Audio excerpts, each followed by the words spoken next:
Thank you for answering the pre-tests. I am Dr. Leia Umil, a pediatrician. Welcome to How to Be You Po, Doctor, an online CPD on medical professionalism. Our learning objectives are as follows. Identify key competencies and principles for an effective medical professional. Second, apply various ethical and professional principles in any given circumstance. The words profession or professional come from the Latin word professio or profitior, which means a public declaration with a commitment or force or a promise. As a public declaration, it has a social dimension which is anchored on a commitment or promise to help or to assist those in need.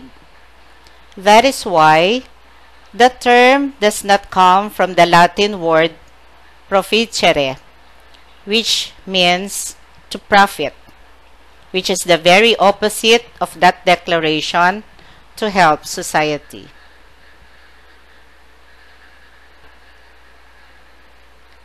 A profession is usually practiced with a group that shares the same skill, knowledge, and code.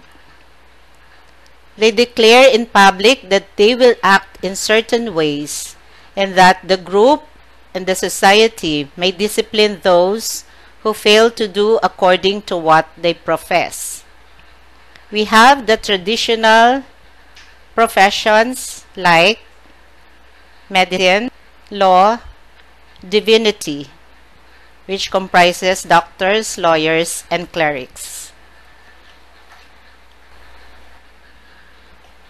Traditionally, an amateur is one who is initiated into the trade or craft.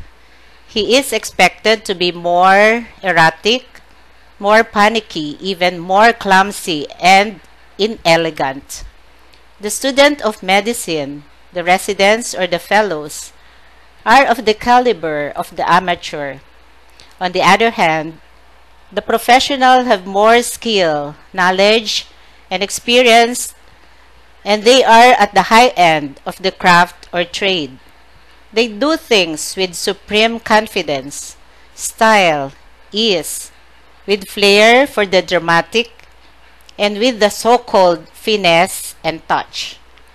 A doctor who is a consultant in this field of specialization is a product of all the stringencies and rigors of long years of training and education, focused not only on acquiring knowledge, but also on developing attitudes.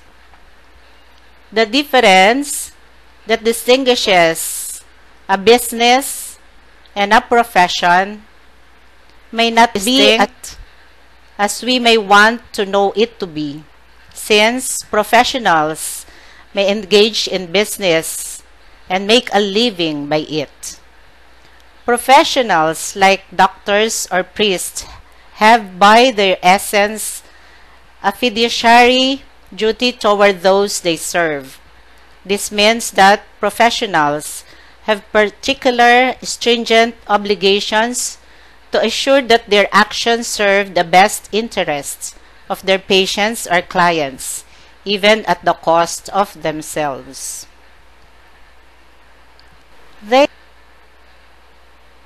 They have a code of ethics to follow as part of these fiduciary duties, and ethical conflicts appear almost always when there is a clash between their duty and personal goals.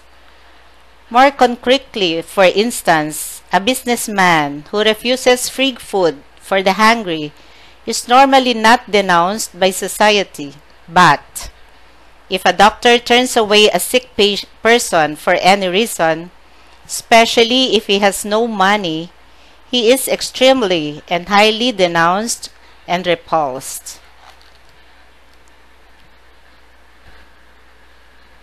In summary, professionals are those who possess knowledge, skills, and conduct and utilize them to enhance, ennoble, and promote people's and society's lives and dignity and goals.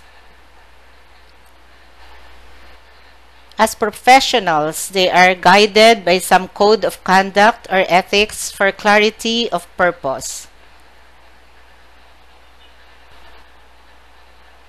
This code of conduct is not meant to restrain their practice nor control the inevitable advances in medicine, as in medical profession, but for them to enjoy freedom and creativity, although with attendant responsibility. Over and above the skills, knowledge, and conduct, and the idea of promoting human lives and dignity, the professional must embody core values that will positively impact on his professional image.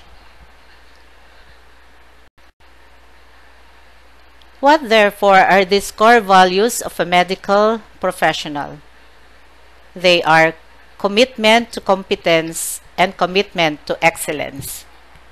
Second, commitment to a code of conduct. Commitment to altruism. And the last is the imprimatur of the society. Let us discuss each core value one by one. First, commitment to competence and commitment to excellence. This refers to a specialized body of knowledge and skills acquired which are necessary to practice the profession. Competence is the result of continuing education and research. This is exemplified by the second postgraduate course last February 8, 2018, during the 38th year anniversary of the PPS Southern Tagalog chapter, which was well attended by our pediatrician members, who definitely gained new knowledge and reviewed learned skills as commitment to excellence in pediatric patients' care. It is good to know that PRC is now requiring certain number of units acquired from attending conventions and postgraduate courses prior to a physician's license renewal. Second, commitment to a code of conduct for the promotion of beneficence, non-maleficence, fidelity, patient autonomy, and justice. It is fundamentally ethical in nature because it promotes notions of duty, honor, and integrity that are part and parcel of the professional formula. It also delineates provisions that bind the doctors in the promotion of beneficence, as I've said, non-maleficence, fidelity, patient autonomy, and justice. Added to this are ethics of working in a managed care environment, interaction with the pharmaceutical industry, the disciplinary measures, human experimentation and research, the new genetics, and many more. It is the code of ethics that sets apart the good doctor. The code is a moral compass that keeps doctors on the straight and narrow way. Let us always remember, a doctor without ethics is a mere technician. With ethics, he is a real physician. Third core value is commitment to altruism, which has always been acknowledged by many physicians as a core value in the health profession. It is simply doing good for others and putting their interests above that of the physician, sometimes at great personal sacrifice. Physicians are exhorted to treat all, irrespective of their ability to pay. It is a real adherence to the proverbial value that makes medicine a vocation rather than a trade. The fourth and last core value is the imprimatur of the society, which is the recognition and acceptance by the society to the profession. The avowed recognition and acceptance by the society to the profession is of high import to the practice of any profession, both ethically and legally. This recognition and acceptance is the society's marked imprimatur to the benefits and advantages the profession is expected to deliver to the society. Hence, in the exercise of any profession, the society has authority on who should practice it, what to practice, and how it should be practiced.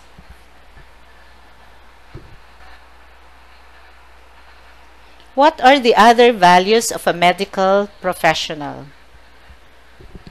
They are accountability, honesty, integrity, respect for others, compassion and empathy, collaboration, and lastly, appearance.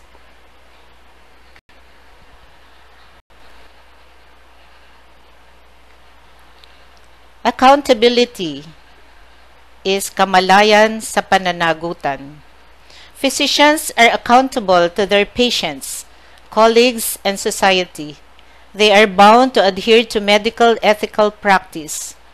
They must be rewarded for this, but should likewise be responsible.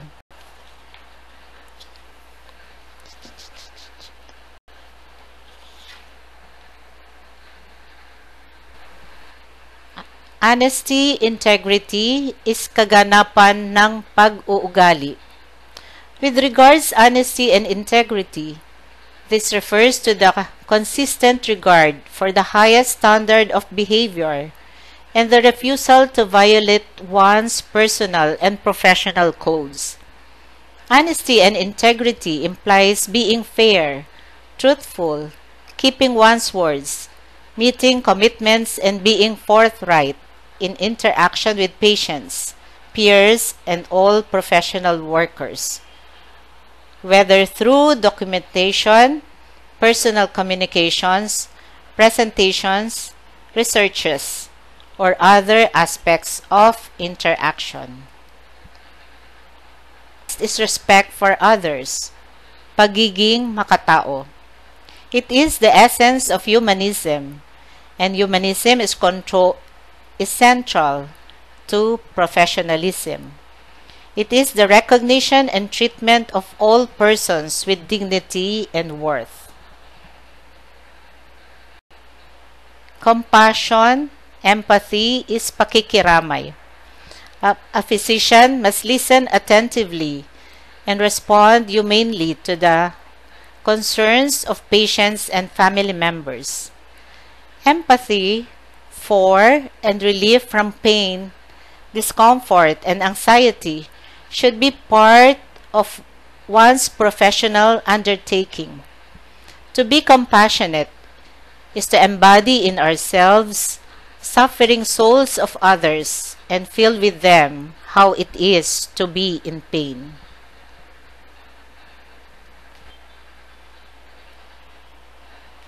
One value is collaboration, pakikipag-ugnayan. It is communicating clearly and effectively with patients and their families and all healthcare providers. It is not wise nor fair, therefore, to charge any professional fee without having talked to the patient or his family.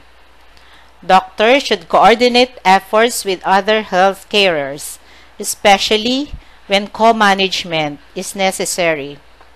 We should remember that the most important person in healthcare is the patient himself. He must be given the best shot, and doctors should never have any aversion to seeing them.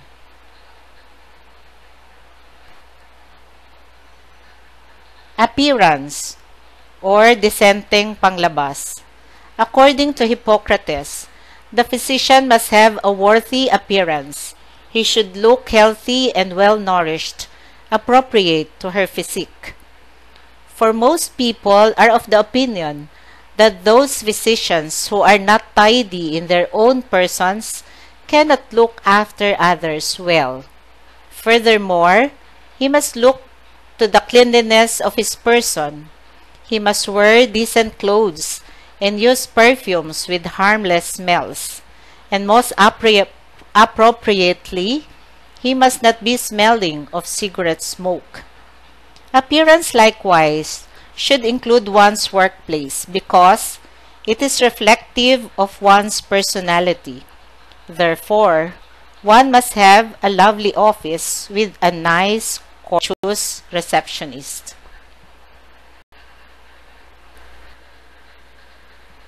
Let us now discuss the most important and favorite topic of all patients and doctors as well: professional fees. A doctor should always watch his integrity. Without it, he is worthless. With it, he is priceless. According to Dr. Patrick Morrell, an appropriate professional fee is that which allows the physician to practice his profession and permit him to live a life without distractions or interruptions from other concerns and endeavors to earn a living. There are several factors determining professional fees, and they are experience of the doctor, the training he went through, his specialization, the technical considerations or use of devices in treating patients, and the type of community served by the doctor. In this regard, specialty societies should help peg professional fees. With regards professional fees, the prevailing rate in the locale is a good proposition. Contemptible fees are those which are too low, with the intention of undercutting other physicians, and those that are too high. Ethics committees can help decide on this. On the other hand, splitting of referral fees is usually frowned upon.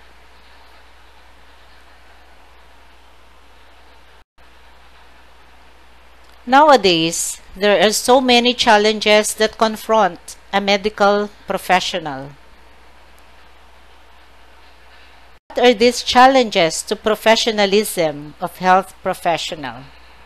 One is abuse of power. Doctors are supposed to be honored as noble professionals. They must treat students and other healthcare professionals under them, including medical representatives, with respect and dignity. Second, bias and harassment. Doctors should always bring back the gentle touch of healing. Healing is an act with a heart.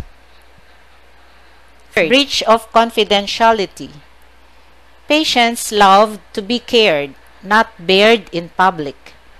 For medical procedures, they can be disrobed, but not robbed of their honor.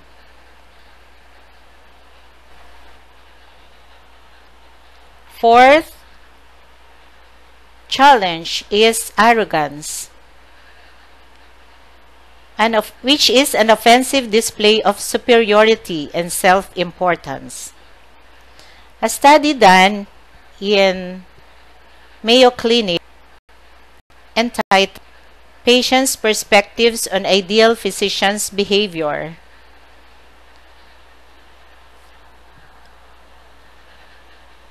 In this study, they got 200 patients who were asked to give their best and worst experiences with a Mayo physician, and later they provide specifics about their encounters. And lo and behold, the top worst experience was physicians were arrogant in dismissing patients' input, and so disinterested and impatient in answering questions. Fifth challenge is greed. Professionalism demands evaluation of one's motives to ensure that no actions are made solely for personal gain. Next is misrepresentation. Lying about services performed to obtain reimbursement and professional fees from PhilHealth, for example, is evidently an example of fraud. Fraud is a conscious misrepresentation of information with the intent to mislead. 7th challenge is impairment. Doctors who are handicapped in their ability to carry out their professional obligations must relinquish their responsibility, particularly when caring for patients. Next is lack of conscientiousness. Failure to fulfill demands of duties is incompatible with the essence of professionalism. Last but not the least is conflict of interest. This may refer to self-referral, interpretation of data based on influence from pharmaceutical companies, and the acceptance of gifts. If a doctor could help it, he must avoid situations in which the interest of the physician is placed over and above that of the patients, or where the scientific process is affected by other interests.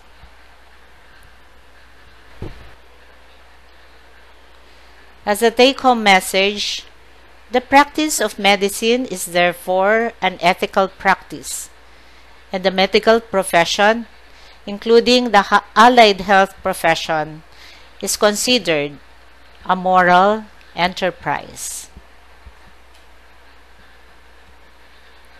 Thank you for your utmost focus and attention. Please answer the post test. All for the Filipino child.